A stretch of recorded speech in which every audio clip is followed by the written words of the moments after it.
Hello students, आपके अपनी YouTube channel we winners में आपका स्वागत है। मैं हूं आकांक्षा और आज हम लोग वापस से बहुत इम्पॉर्टेंट टॉपिक डिस्कशन करने वाले हैं, जिसमें हम लोग देखने वाले हैं कि आज की डेट में जो भी एजुकेशन सिस्टम आप देखते हैं, उस एजुकेशन सिस्टम की शुरुआत या उस पर जो असर आप देखते हैं कहाँ से शुरू हुआ, कहाँ से आपको दिखाई पड़ता है कि आज के 2022 के फेज़ में जो कुछ चल रहा है तो इसकी स्टार्टिंग पॉइंट कहाँ से हो सकता है। क्योंकि जो चीज़ें आप देख रहे हैं वो एकदम से नहीं आई हैं, इनके पीछे काफ़ी जो है एक लंबा इतिहास रहा है। हम लोग उसको डिस्कस करने वाले हैं। बहुत ही इंपॉर्टेंट कमीशन जिसका नाम है वुड का घोषणा पत्र 1854, वुड्स डिस्पैच 1854। ठीक है, तो हम लोग इसके सारे पॉइंट्स को डिस्कस करने वाले हैं। ये क्यों इतना इम्पॉर्टेंट है ये भी डिस्कस करेंगे और ये भी जानेंगे कि आखिरकार आज की डेट में किन किन चीज़ों पर हम इसका प्रभाव देख रहे हैं।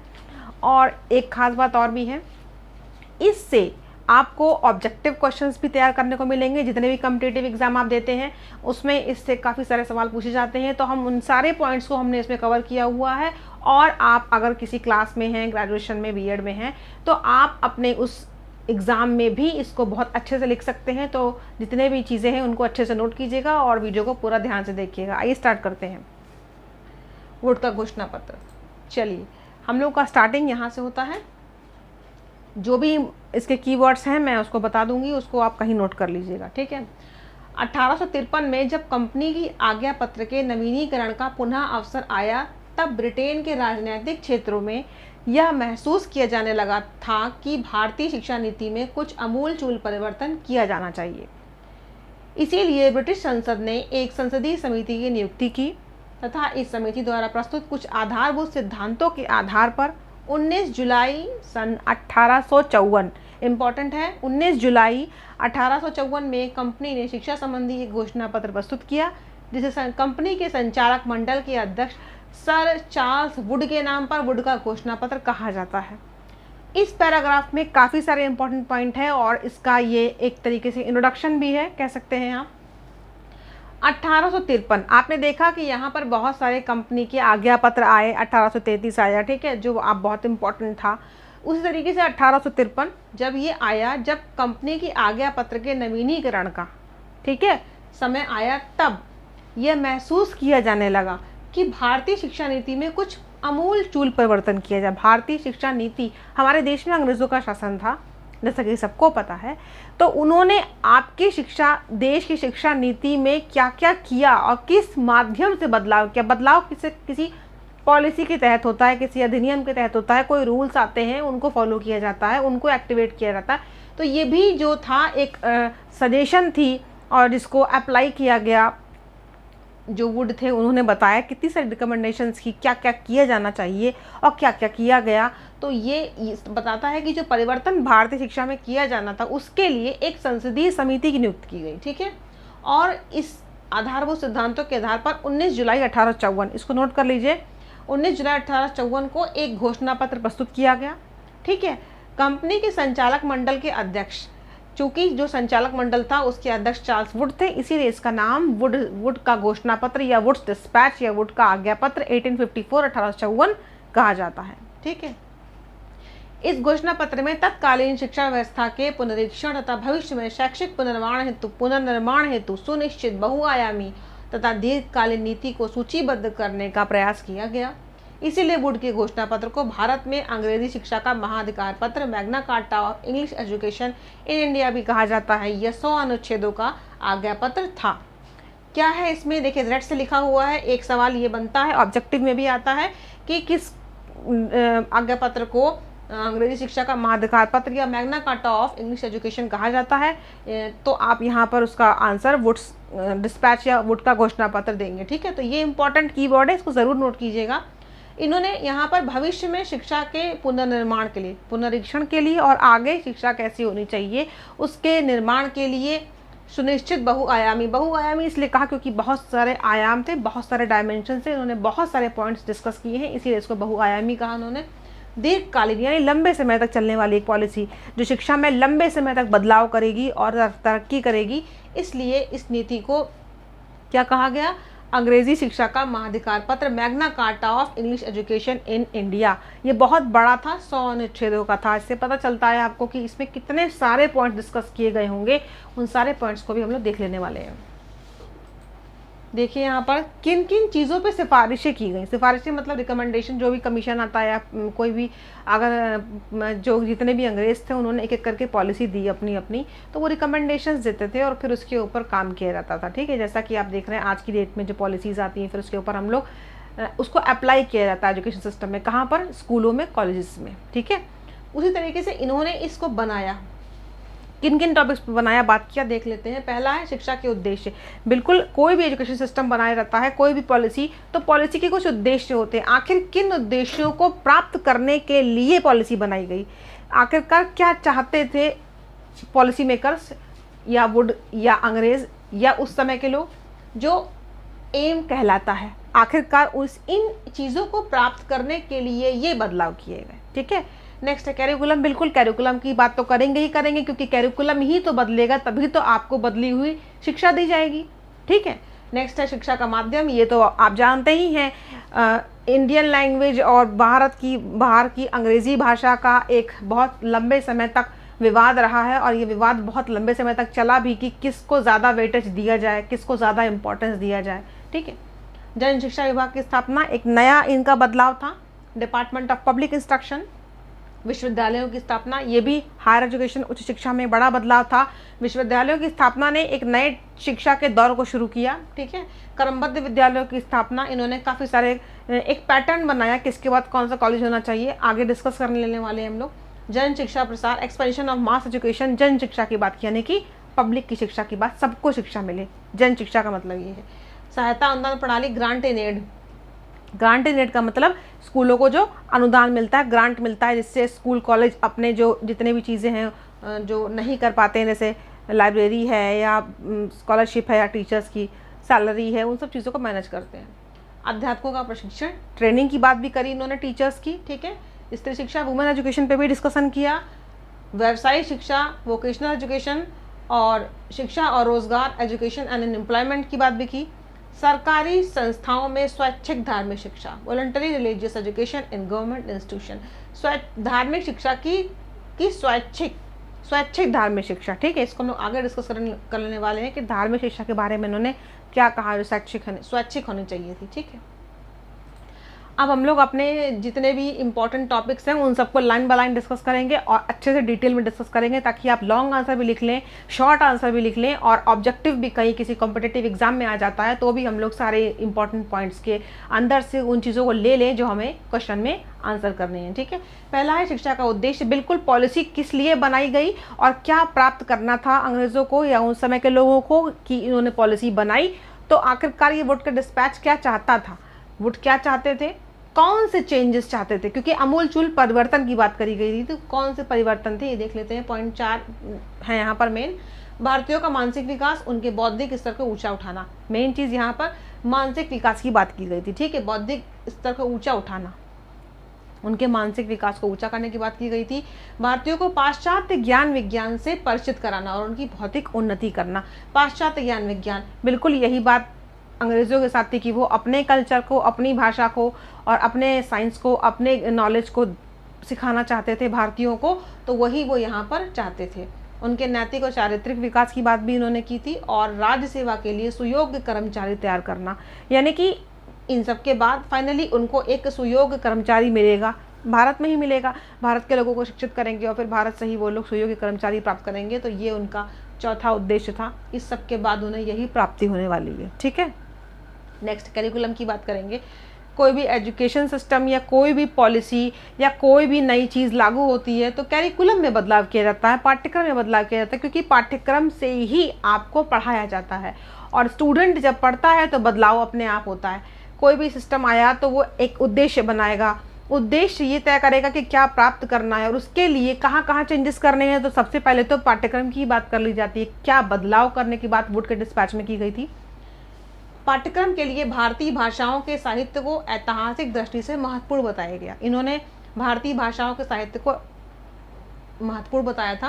संस्कृत, अरबी, फारसी की उपयोगिता स्वीकार करके उन्हें पाठ्यक्रम में स्थान दिया गया, परंतु पाश्चात्य साहित्य एवं विज्ञान का अध्ययन ही भारतीयों के लिए उपयुक्त समझा गया। तो इन्होंने फाइनली भारत की भाषा को महत्व तो दिया, ठीक है। लेकिन इन्होंने बाद में लास्ट में कहा है कि पाश्चात्य साहित्य विज्ञान ही जो है वो भारतीयों के लिए उपयुक्त है, ठीक है। तो यहाँ पर आप देखेंगे एक तरीके से दोनों को वेटेज दिया गया, लेकिन अंग्रेजी भाषा साहित्य को ज़्यादा महत्व दिया गया। शिक्षा का माध्यम हिंदी, अंग्रेजी, भारतीय भाषाएं या अंग्रेजी रहे, क्या रहे देख लेते हैं। आज्ञा पत्र में अंग्रेजी भाषा के साथ साथ प्राच्य भाषाओं के महत्व को भी स्वीकार किया गया, ठीक है। तो यहाँ पर आज्ञा पत्र में प्राच्य भाषाओं के साथ, प्राच्य भाषा मतलब अपने भारत की भाषाओं के साथ साथ इनको महत्व को तो स्वीकार किया ही, अंग्रेजी के साथ, अंग्रेजी के साथ साथ, यानी कि अंग्रेजी के साथ साथ इन्होंने प्राच्य भाषाओं को भी महत्व दिया, ठीक।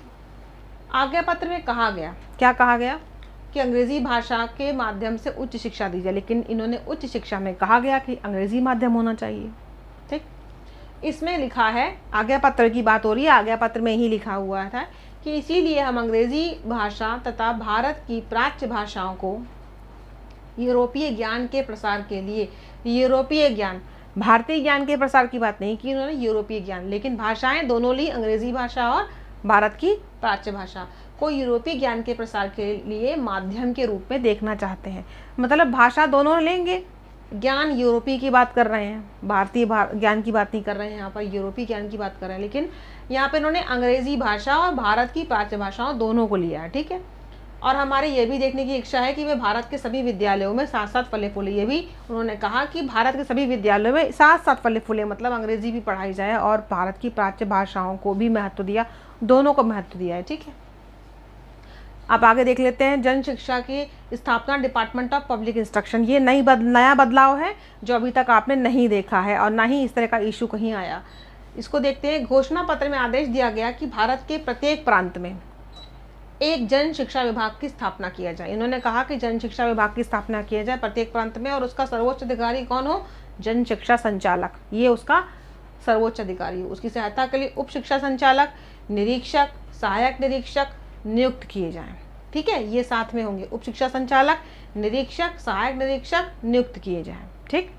प्रांत की शिक्षा की व्यवस्था एवं उसके संचालन का भार शिक्षा संचालक पर होगा और वह प्रतिवर्ष सरकार को शिक्षा विषयक रिपोर्ट भेजेगा, यानी कि जो संचालन का भार है वो शिक्षा संचालक पर होगा और वो इसकी रिपोर्ट ही भेजेगा। इन्होंने डिपार्टमेंट ऑफ पब्लिक इंस्ट्रक्शन, शिक्षा विभाग, जन शिक्षा विभाग की जो स्थापना की बात की थी, ये एक नया बदलाव था और इसीलिए आप कहेंगे कि ये वाकई में इनका एक जो है महत्वपूर्ण बदलाव माना जा सकता है, ठीक है। बाकी भी थे लेकिन ये नया है। नेक्स्ट देखेंगे विश्वविद्यालयों की स्थापना। बिल्कुल ये भी बहुत इंपॉर्टेंट पॉइंट है, बहुत ध्यान से देखने वाला है। इसमें ऑब्जेक्टिव भी छुपा है, डिस्क्रिप्टिव भी छुपा है, दोनों तरह के क्वेश्चन सॉल्व हो जाएंगे इसमें, ठीक है। घोषणा पत्र में कहा गया कि उच्च शिक्षा प्रदान करने के लिए कलकत्ता, बम्बई और मद्रास, अगर यूनिवर्सिटीज़ की बात की जाए तो कहाँ बनाने की बात हुई थी? कलकत्ता, बम्बई और मद्रास तथा अन्य स्थानों में, लेकिन मेनली इन्होंने तीन इन्हीं की बात करी, ठीक है। अन्य स्थानों में विश्वविद्यालय स्थापित किए जाएं और इन विश्वविद्यालयों का निर्माण लंदन विश्वविद्यालय को आदर्श मान के किया जाए। इन्होंने इसका यूनिवर्सिटी बनाने की बात करी, लेकिन भारत के विश्वविद्यालयों को आदर्श मान के नहीं। भारत के इतिहास में भी पुराने काफ़ी प्राचीन विश्वविद्यालय हैं, लेकिन इन्होंने किसको आदर्श माना? लंदन को, क्योंकि वो अंग्रेज थे। इन्होंने अपने ही कल्चर, अपनी ही यूनिवर्सिटीज़ को अपना आदर्श माना। आदर्श का मतलब ये है कि उन्हीं चीज़ों को फॉलो करेंगे जो लंदन में की जाती थी, लंदन विश्वविद्यालय में, ठीक है। प्रत्येक विश्वविद्यालय के लिए कुलपति, ध्यान से देखिए, आज की डेट में आप यूनिवर्सिटीज़ में कुलपति देखते हैं, चांसलर देखते हैं, ठीक है।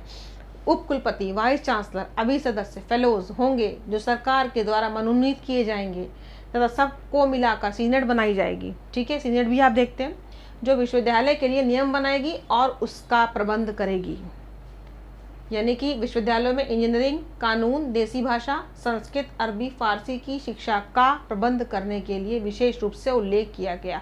यहाँ पर एक खास बात यह है कि इन्होंने विश्वविद्यालय बनाने की बात करी थी, जो इनका काफ़ी बड़ा बदलाव था। यहाँ पर तीन यूनिवर्सिटीज़ मेन हैं, कलकत्ता, बम्बई और मद्रास। इनको किसके आधार पर बनाया गया? लंदन विश्वविद्यालय के आधार पर। कहाँ? इसमें कुलपति, चांसलर, उप कुलपति, वाइस चांसलर, फेलोज यानी अभी सदस्य की बात की गई, सीनेट की बात की गई और इतने सारे सब्जेक्ट्स को पढ़ाने की बात की गई। तो यानी कि इन्होंने विश्वविद्यालय यानी हायर एजुकेशन की बात की और हायर एजुकेशन को काफ़ी मजबूत करने की बात की। और आज जब यूनिवर्सिटीज़ देख रहे हैं, कहीं ना कहीं उनका रूप आपको दिखाई पड़ता होगा कि इससे काफ़ी मिलता जुलता है। बस यहाँ पर ये ध्यान रखिएगा कि लंदन विश्वविद्यालय का आधार था, ठीक है। नेक्स्ट देख लेते हैं। क्रमबद्ध विद्यालयों की स्थापना। इन्होंने एक सिस्टमैटिक बनाने की बात की कि प्राथमिक से लेकर विश्वविद्यालय तक कैसे कॉलेज स्कूल होने चाहिए। तो पहले प्राथमिक होना चाहिए, उसके बाद मिडिल की बात करी, हाई स्कूल की बात करी, कॉलेज की बात करी, फिर विश्वविद्यालय की। हमने इसलिए इसको 1 2 3 4 लिखा है क्योंकि हमने इसको बढ़ते क्रम में लिखा हुआ। अगर आप इसको डायग्राम के वे में दिखाएंगे तो फिर आप विश्वविद्यालय को टॉप पे रखिए, क्योंकि सबसे बाद में आएगा और सबसे पहले प्राथमिक आएगा। ठीक है, चूंकि हमने इसको नंबरिंग दी है और ये सबसे बाद में आएगा, इसलिए सबसे आखिरी में है। प्राथमिक, मिडिल, हाई स्कूल, कॉलेज, विश्वविद्यालय। ठीक है, जब आप डायग्राम बनाते हैं तो आप अगर बनाएंगे तो ऊपर की ओर बनाएंगे, क्योंकि नीचे जो है सबसे छोटा रहेगा, तीर बनेगा, और सबसे ऊपर सबसे बाद वाला बनेगा विश्वविद्यालय। चूंकि हमने पॉइंट्स बनाए 1 2 3 4 5, तो 1 नंबर पहले आ रहा है, 2 उसके बाद आ रहा है, 3 उसके बाद आ रहा है, 4 उसके बाद आ रहा है, 5 उसके बाद, यानी कि प्राथमिक, मिडिल, हाई स्कूल, कॉलेज, विश्वविद्यालय। इस तरीके से इन्होंने क्रमबद्ध विद्यालयों की स्थापना की बात करी थी। ठीक है, नेक्स्ट देखते हैं जन शिक्षा प्रसार की अगर बात कर लेते हैं। इन्होंने कहा एक्सपेंशन ऑफ मास एजुकेशन। ठीक है, तो घोषणा पत्र में निस्यंदन सिद्धांत के अनुसार किए जाने पर असंतोष प्रकट किया गया, अनुसरण किए जाने पर असंतोष प्रकट किया गया और यह स्वीकार किया गया कि जनसाधारण की शिक्षा की पूर्ण रूप से अवहेलना की गई। अतः घोषणा पत्र में कहा गया कि यहाँ पर आप देखिए निस्यंदन सिद्धांत, ये फिल्टरेशन थ्योरी थी। अगर आपको नहीं भी याद है तो मैं आपको याद दिला देती हूँ कि इन्होंने कहा था फिल्टरेशन थ्योरी के बारे में, क्या कहा गया था फिल्टरेशन थ्योरी के बारे में पहले, कि जो उच्च वर्ग है उनको शिक्षित किया जाए। ठीक है, सिर्फ उनको शिक्षित किया जाए और शिक्षा छन छन करके नीचे वाले वर्गों तक आ जाएगी, इस तरीके से सबको शिक्षा मिल जाएगी। लेकिन ऐसा नहीं हुआ, केवल उच्च वर्ग ही शिक्षित रहे और उन्होंने नीचे वाले लोगों को शिक्षा नहीं दी। तो ये निस्यंदन सिद्धांत जन शिक्षा प्रसार के एंटी था, क्योंकि ये सबको शिक्षा देने का जो एक उनका उद्देश्य था पूरा नहीं हुआ। ठीक है, केवल उच्च वर्ग शिक्षित हुआ। तो यहाँ पर मास एजुकेशन की बात कर रहे हैं, जन शिक्षा की, सबको शिक्षा देने की बात कर रहे हैं। इसीलिए इन्होंने कहा कि असंतोष था, निस्यंदन सिद्धांत पे असंतोष था। ठीक है, इन्होंने कहा कि जनसाधारण, वुड की बात कर रहे हैं, इन्होंने कहा कि जनसाधारण को व्यवहारिक और लाभदायक शिक्षा देने की व्यवस्था की जाए। प्रैक्टिकल हो शिक्षा, लाभदायक हो और व्यवहारिक भी हो, जिसको आप यूज़ कर पाएँ। इस उद्देश्य में सफलता प्राप्त करने के लिए हाई स्कूल, मिडिल स्कूलों एवं प्राथमिक स्कूलों की संख्या में वृद्धि की जाए। और इस पत्र में सिफारिश की गई कि निर्धन किंतु योग्य विद्यार्थियों को शिक्षा के सभी स्तरों पर छात्रवृत्तियां दी जाएं, जिससे वे शिक्षा प्राप्त करने से वंचित न रह सकें। इसका मतलब ये है कि जब स्कूल बढ़ाए जाएंगे तो निश्चित सी बात है कि जब स्कूल बढ़ेंगे तो लोग भी ज़्यादा पढ़ पाएंगे। तो इन्होंने मास एजुकेशन की बात करी, जन शिक्षा की बात करी, और जो गरीब बच्चे हैं जिनके पास फीस के पैसे नहीं हैं उनके लिए इन्होंने छात्रवृत्ति की बात करी, जिससे कि वो अपनी फीस भर सकें, अपनी पढ़ाई का खर्चा उठा सकें। ठीक है, तो ये भी एक इम्पॉर्टेंट टॉपिक है मास एजुकेशन का। नेक्स्ट देख लेते हैं सहायता अनुदान प्रणाली, ग्रांट इन एड। ये भी काफ़ी बड़ा बदलाव था, इंपॉर्टेंट बदलाव देख लेते हैं। घोषणा पत्र में सहायता अनुदान प्रणाली का सुझाव दिया गया। वुड डिस्पैच में सहायता अनुदान प्रणाली का बदलाव का सुझाव दिया गया। घोषणा पत्र में उल्लेख किया गया कि प्रांतीय सरकारें इंग्लैंड की सहायता अनुदान प्रणाली का अनुसरण करेंगी। ये जो भी चीज़ें फॉलो करवाते थे इंग्लैंड और लंदन, ये सब क्योंकि ये अंग्रेज थे और ये आधार में इन्होंने अंग्रेजी भाषा को रखा, अंग्रेजी साहित्य को रखा। ठीक है, अंग्रेजी आपके जो उनका विज्ञान था, ज्ञान विज्ञान, उसको रखा। यहाँ तक कि उन्होंने अपनी यूनिवर्सिटी भी लंदन को बेस माना। और अब यहाँ पर इंग्लैंड की सहायता अनुदान प्रणाली की बात कर रहे हैं। शिक्षकों के वेतन, छात्रवृत्तियां, पुस्तकालय, वाचनालय, प्रयोगशाला, विज्ञान एवं कला कक्षाओं तथा भवन निर्माण आदि के लिए अलग अलग अनुदान की व्यवस्था की। इन्होंने कहा कि अलग अलग, यानी कि छात्रवृत्तियां दी जाएं, पुस्तकालय, वाचनालय, प्रयोगशाला, विज्ञान, कला कक्षाएं, भवन निर्माण, इन सब के लिए ग्रांट दिया जाए। ग्रांट का मतलब ये है कि जो स्कूल है, विश्वविद्यालय हैं, जो उनके पास अगर आर्थिक रूप से वो उतने मजबूत नहीं है तो सरकार ग्रांट देती है, यानी कि आर्थिक रूप से मदद करती है, उसको ग्रांट बोला जाता है। और फिर वहाँ पे जितनी भी आवश्यकताएं कॉलेज और विश्वविद्यालय की और स्कूलों की वो पूरी होती है, जिसमें इन सब डायमेंशंस पर वो ग्रांट खर्च किया जाता है। ठीक है, अनुदान सब प्रकार के विद्यालयों को दिया जाए। यहाँ पे कहा गया अनुदान सब प्रकार के विद्यालयों को दिया जाए। प्रांतीय सरकार, प्रत्येक प्रांतीय सरकार सहायता अनुदान संबंधी कुछ नियम बनाए। कुछ नियम बनाने की बात की गई कि ग्रांट किसको दिया जाएगा। ठीक है, और सहायता अनुदान उन्हीं शिक्षा संस्था को दिया जाएगा जो निम्नलिखित शर्तों को स्वीकार करेगा। ये शर्तें बनाई गई ग्रांट देने के लिए। पहली शर्त है कि विद्यालय में बिना किसी भेदभाव के अच्छी और धर्मनिरपेक्ष लौकिक शिक्षा देना।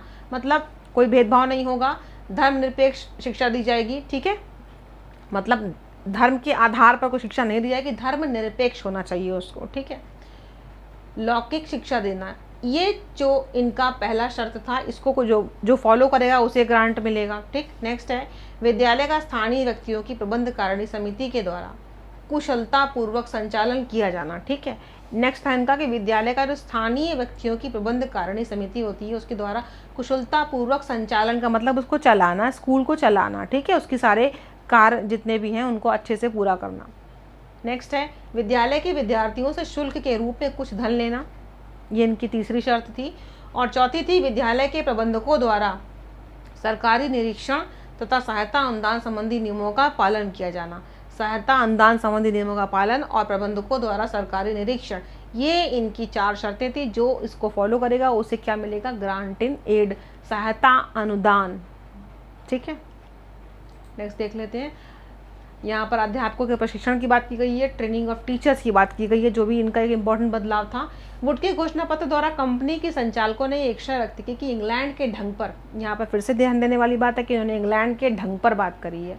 इंग्लैंड के ढंग पर भारत के प्रत्येक प्रांत में अति शीघ्र प्रशिक्षण विद्यालय निर्मित किए जाएं। प्रशिक्षण जहाँ ट्रेनिंग दी जाती है, औषधि शास्त्र, इंजीनियरिंग तथा कानून आदि में भी प्रशिक्षण की व्यवस्था की जाए। उन्होंने कहा कि औषधि शास्त्र, इंजीनियरिंग और कानून आदि में भी प्रशिक्षण यानी कि ट्रेनिंग दी जाए। भारत में अधिक संख्या में नॉर्मल स्कूल खोले जाएं जिसमें शिक्षकों के प्रशिक्षण की समुचित व्यवस्था की जाए। नॉर्मल स्कूल का मतलब ये है कि जहाँ ट्रेनिंग दी जाए। ठीक है, प्रशिक्षण की समुचित व्यवस्था की जाए, ये देखिए लिखा हुआ है जिसमें शिक्षकों के प्रशिक्षण की समुचित व्यवस्था की जाए। छात्राध्यापकों को प्रशिक्षण के लिए समय अधिक छात्रवृत्तियाँ भी दी जाएँ। तो इन्होंने छात्रवृत्ति की अधिक देने की बात भी करी, स्कूल खोलने की बात भी करी, और ये भी कहा कि इंग्लैंड के ढंग पर, इन्हें इंग्लैंड के ढंग पर करने की बात करी। बेसिकली इन्होंने अपने पूरे डिस्पैच में ही इंग्लैंड और लंदन और जो भी इंग्लैंड था आपका और आपके लंदन विश्वविद्यालय को आधार माना, तो इन्होंने इसी के आधार पे अपने डिस्पैच को बनाया है। काफ़ी हद तक हर जगह आप इसको देख रहे होंगे। अध्यापकों का प्रशिक्षण इस तरीके से पूरा होगा। ठीक है, नेक्स्ट है स्त्री शिक्षा। इन्होंने वुमेन एजुकेशन के बारे में क्या कहा ये भी देख लेते हैं। घोषणा पत्र में स्त्री शिक्षा के लिए धन देने वाले व्यक्तियों की सराहना की गई। जिन्होंने इसमें धन दिया उनकी काफ़ी सराहना की गई और आदेश दिया गया कि उदारतापूर्ण नीति का अनुसरण करके उनको इस परम पुनीत कार्य के लिए अधिक प्रेरणा दी जाए। और ये भी कहा गया कि स्त्री शिक्षा के विद्यालय को सहायता अनुदान दिया जाए। ग्रांट देने की बात इनको भी की गई वुमेन एजुकेशन को, ताकि वुमेन एजुकेशन के स्तर को बढ़ाया जा सके। नेक्स्ट देख लेते हैं व्यवसायिक शिक्षा, वोकेशनल एजुकेशन। काफ़ी इंपॉर्टेंट टॉपिक है। आखिर एजुकेशन लेने के बाद हम क्या करें, उसका क्या यूज़ करें, कैसे नौकरी पाएं, आज का भी मुद्दा यही है। तो ये एक इम्पॉर्टेंट बदलाव था जिसको जो है कह सकते हैं आप, इन्होंने अच्छा बदलाव दिखाया इसमें कि घोषणा पत्र में व्यावसायिक शिक्षा की ओर संकेत करते हुए कहा गया कि ऐसे कॉलेजों और स्कूलों का निर्माण किया जाए जिसमें भारतीय विभिन्न व्यवसायों की शिक्षा प्राप्त कर सकें। ठीक है, यहाँ विभिन्न व्यवसायों की शिक्षा की प्राप्त करने की बात की गई थी। व्यावसायिक शिक्षा को प्रोत्साहित करने में संचालकों के 2 उद्देश्य थे। वोकेशनल एजुकेशन क्यों दे रहे हैं, इसके 2 उद्देश्य थे। पहला, इस शिक्षा को प्राप्त करके बेकार व्यक्ति कार्य में लग जाएंगे और सरकार का आभार करेंगे, यानी कि जो जितने भी लोग शिक्षित होंगे और उसके बाद वो नौकरी करेंगे तो किसके लिए उनका आभार होगा, गवर्नमेंट के लिए। और उस समय गवर्नमेंट जो सब चला रहा था शासन वो था अंग्रेजी शासन। ठीक है। दूसरा, व्यावसायिक विद्यालयों की स्थापना से भारतीयों का हित भी होगा और सरकार को राजनिष्ठ भी मिल जाएंगे, क्योंकि आपने ध्यान दिया होगा हमारे 4 उद्देश्य में हमारा चौथा उद्देश्य था राजनिष्ठ की बात, यानी गवर्नमेंट को ऐसे ऑनेस्ट लोग जो एजुकेटेड हो मिल जाएंगे। तो ये व्यावसायिक शिक्षा देने से ये दोनों लाभ होंगे। तो भारत ने व्यावसायिक शिक्षा की बात वुड के घोषणा पत्र में की गई। ठीक है। नेक्स्ट है शिक्षा और रोजगार, इसी से जुड़ा हुआ है कि एजुकेशन एंड एम्प्लॉयमेंट, बिल्कुल रोजगार मिलेगा, उसी शिक्षा का महत्व है। जब आप दोनों तरीके से देखिए, ओवरऑल पर्सनालिटी डेवलपमेंट चाहिए और पर्सनालिटी डेवलपमेंट में एक रोजगार भी होता है। बिना रोजगार के पर्सनालिटी डेवलपमेंट नहीं हो पाता है। घोषणा पत्र में, क्योंकि ये एक लाइफ का पार्ट है, आप अपने जीवन में कुछ भी करते हैं तो बहुत सारे चीज़ों में एक ये भी पार्ट है कि आप अपने लाइफ में कुछ अर्न भी कर पाएँ। तो शिक्षा का यहाँ पर क्या रोल है रोजगार के लिए, इसको देख लेते हैं। घोषणा पत्र में शिक्षित व्यक्तियों को सरकारी नौकरियां देने का आदेश दिया गया। ठीक है। और यह बात स्पष्ट कर दी गई कि नियुक्ति करते समय व्यक्तियों को व्यक्तियों की शिक्षा पर विशेष रूप से ध्यान दिया जाए और उन व्यक्तियों को प्राथमिकता दी जाए जिनकी शिक्षा योग्यता अन्य व्यक्तियों से अधिक है। यानी कि जिनके पास ज़्यादा एजुकेशन थी उनको नियुक्ति देने की बात की गई, प्राथमिकता देने की बात की गई, प्रायोरिटी देने की बात की गई। इसका मतलब इन्होंने जो एजुकेशन ले रहा है उसको इन्होंने एक तरीके से मोटिवेट ही किया, क्योंकि अगर उसको रोज़गार मिलेगा तो लोग मोटिवेट होंगे, प्रेरणा मिलेगी कि हमें भी शिक्षा प्राप्त करनी चाहिए, तो हमें भी रोज़गार मिलेगा।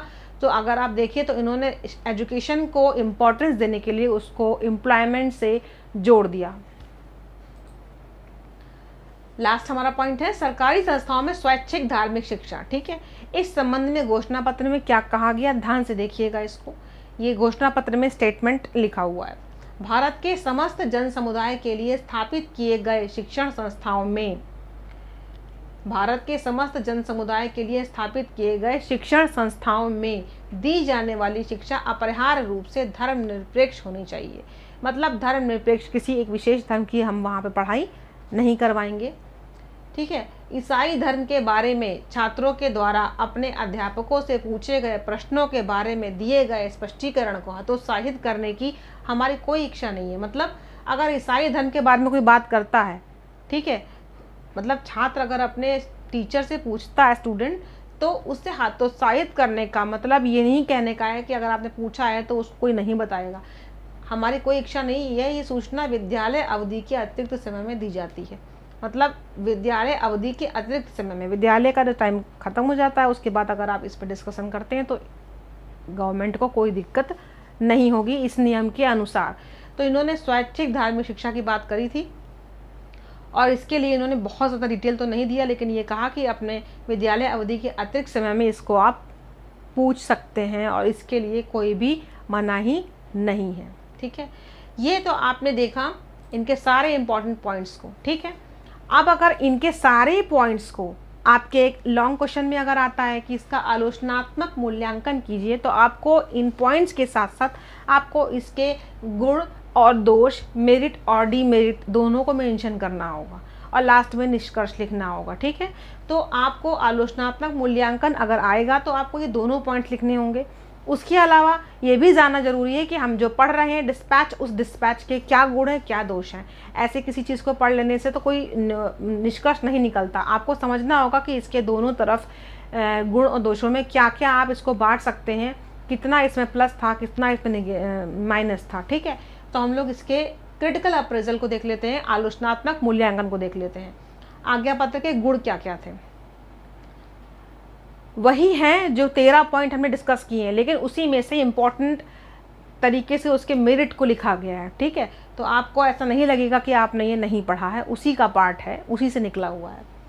आदेश पत्र ने प्रथम बार एक विशद शिक्षा योजना की रूपरेखा प्रस्तुत की जिसमें प्राथमिक शिक्षा से लेकर विश्वविद्यालय तक की शिक्षा को स्थान दिया गया। पहला पॉइंट है, बहुत सिंपल है कि एक विशद सी बहुत बड़ी थी, क्योंकि इन्होंने बहुत ही लंबे तरीके से प्राथमिक से विश्वविद्यालय तक की बात की थी और सारे पॉइंट्स डिस्कस किए थे।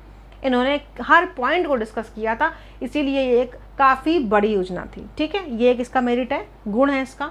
नेक्स्ट है, शिक्षा का प्रमुख उद्देश्य भारतीयों का बौद्धिक, नैतिक, आर्थिक विकास करना। ये भी इसका गुण है कि भाई शिक्षा का उद्देश्य क्या था, आखिरकार कुछ भी हो लेकिन उद्देश्य ये था कि भारतीयों का बौद्धिक, नैतिक, आर्थिक विकास। तो अगर हम भारत के लोगों का ये इस तरह का विकास हो रहा था तो ये एक मेरिट है, ये एक गुण है। ठीक है, नेक्स्ट है, सहायता अनुदान प्रणाली का शुभारंभ। बिल्कुल ग्रांट इन एड देने की बात जो की गई थी, इन्होंने शुरुआत की थी इसकी। ये बहुत ही महत्वपूर्ण और बहुत ही सकारात्मक बदलाव था।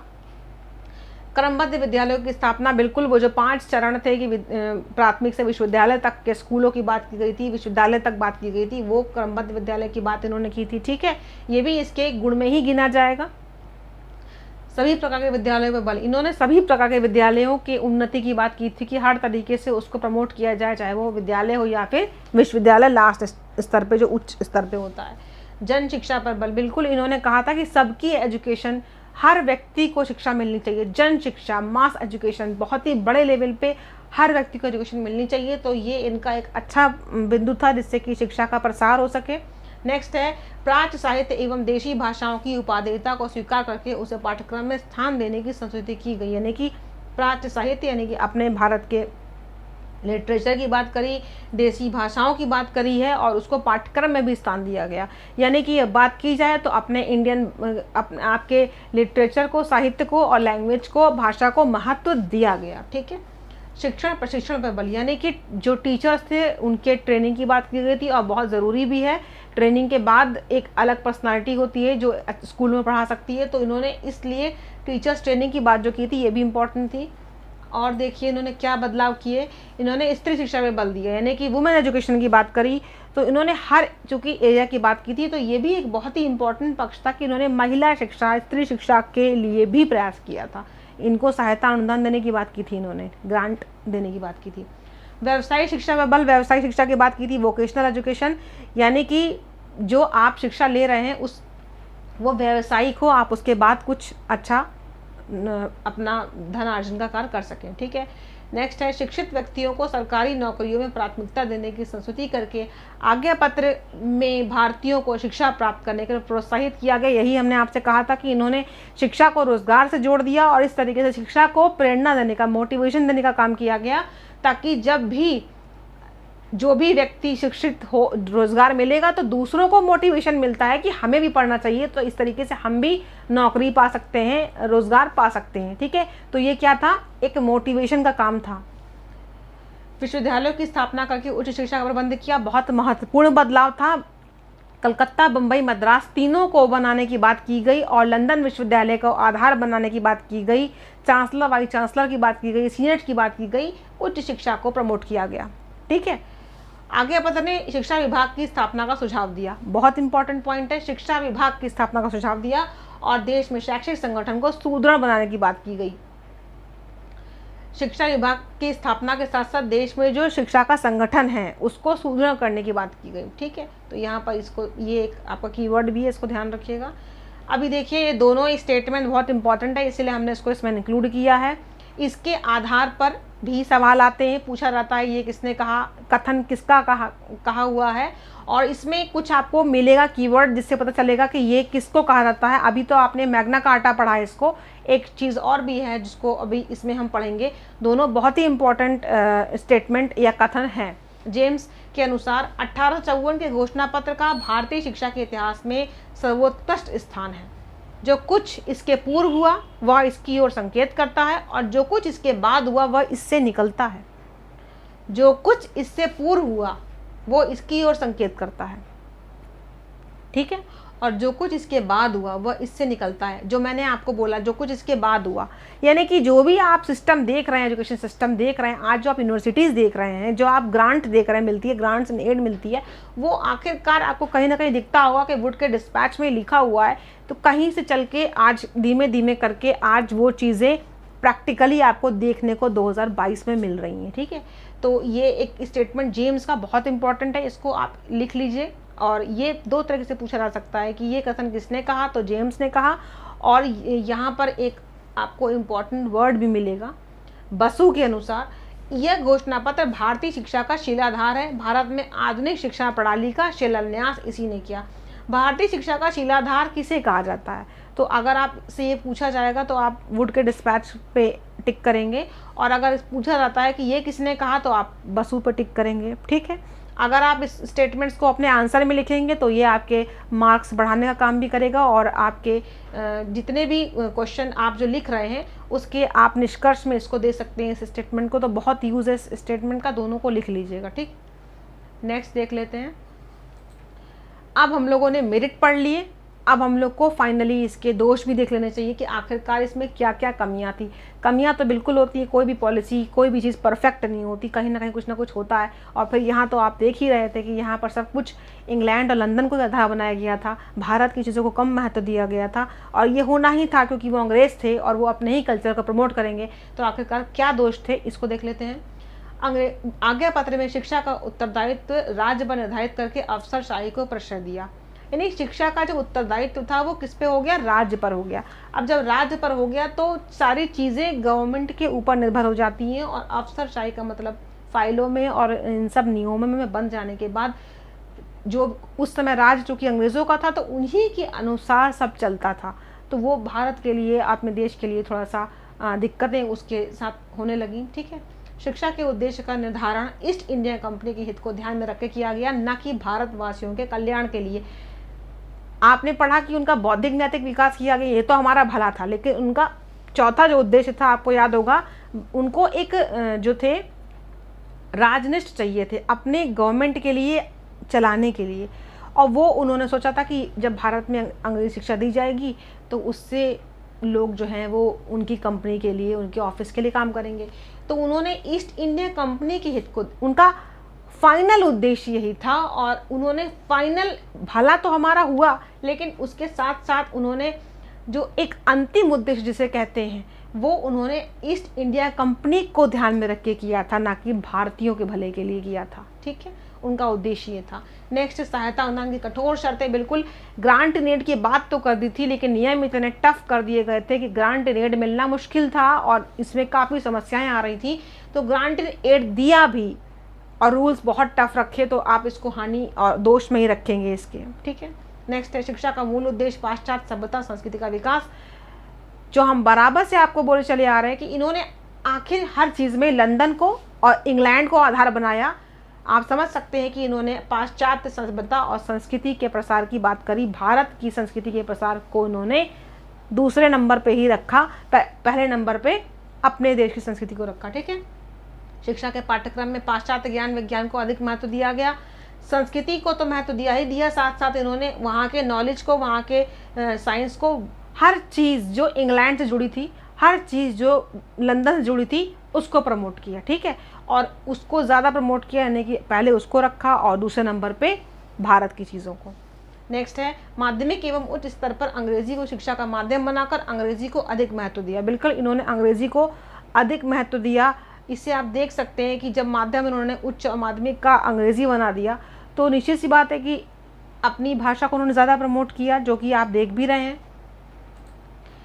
नेक्स्ट है आज्ञा पत्र में धर्म की शिक्षा को कोई स्थान नहीं दिया गया, अतः शिक्षा पूर्ण रूप में लौकिक हो गई, जिसके फलस्वरूप भारतीय आध्यात्मिकता पर गहरा आघात पहुंचा। आपने इस चीज़ को ध्यान दिया कि धर्म की शिक्षा के ऊपर उन्होंने कोई विशेष उसको महत्व नहीं दिया। और भारत ऐसा देश है जहाँ पर हम लोगों ने वैदिक काल की शिक्षा में देखा है, ठीक है, उसके बाद आपने बौद्ध काल की शिक्षा देखा, हम लोग धार्मिक शिक्षा, हम लोगों की जीवन में भी एक आध्यात्मिक पक्ष है, जिसको इन्होंने कहीं ना कहीं महत्व नहीं दिया। ठीक है, नेक्स्ट है भारत में विश्वविद्यालयों की स्थापना लंदन विश्वविद्यालय को आदर्श मान के करने का सुझाव आज्ञा पत्र में दिया गया और भारतीय विश्वविद्यालयों के आदर्श की पूर्ण उपेक्षा की गई।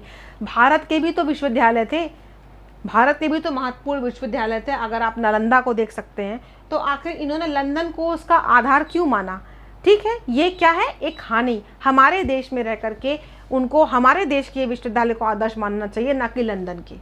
कुछ चीज़ें इंपॉर्टेंट ली जा सकती हैं, बात अलग है, लेकिन पूरा आधार मानना उचित नहीं था, जिसकी हमने इसको इसमें दोष में इसको इंक्लूड किया। ठीक, नेक्स्ट है आज्ञा पत्र द्वारा निश्चित शिक्षित व्यक्तियों को सरकारी नौकरियों में प्राथमिकता दिए जाने की संस्कृति से शिक्षा का व्यापक उद्देश्य समाप्त हो गया और शिक्षा का मुख्य उद्देश्य जीविकोपार्जन हो गया। मतलब जो नौकरी पाएगा वो शिक्षित होगा, और जो मैक्सिमम शिक्षा पाएगा उसको रोजगार में प्राथमिकता दी जाएगी। तो उद्देश्य क्या हो गया कि हमें केवल नौकरी पानी है।